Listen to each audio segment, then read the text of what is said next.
Thank you bafethu, welcome back to Nkuliso. Orlando Pirates senkingeni kakhulu idinga ama-goal, but guess what, ukhona umuntu olaphana kuma-grandstand ongakwazi ukuba solvela leyo nkinga noma ngeke awashaya wonke ama-goal phakathi, but is a proven goal scorer.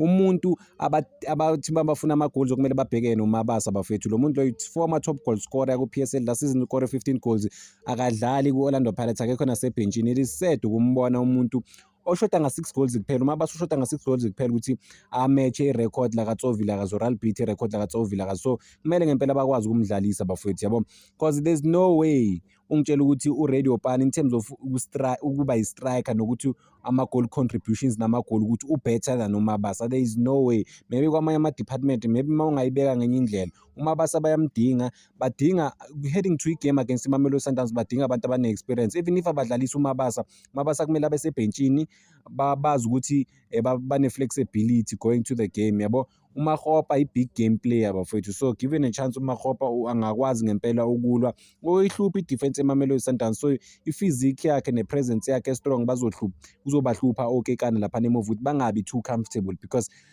I mean mangafaka uRadio Pane ucoach, I mean abokekana bazoba comfortable laphana, nabo Grant bazoba too comfortable. So uMakgopa, as much as like ingasi umuntu ongathi guaranteed uzobalethela amagoli, but ukuhlupha kwakhe i-defense phansi naphezulu, inkani yakhe laphana, i-strength sakhe, umzimba, ukubagudluza, so angakwazi ngempela ukulwa ne-defense, and then that will give isikhala to abo Rile Mfukeng nabo apolice ukuthi bakwazi ukupenetrate ama-spaces, ba-create ama-opportunities ukuthi Orlando Pirates ibe ne-chance engcono ukuthi ikwazi ukuyiwina le game.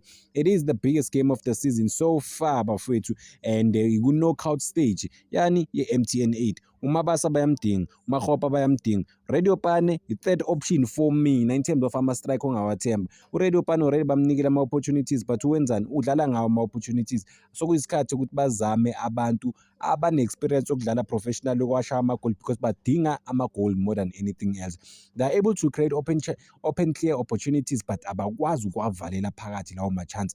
Bayamdinga uMabasa uzogeja lapho, but khona azowashaya phakathi. So mnikeni i-chance bafethu. Danko, ngicela ningakhohlwa uku-like and subscribe.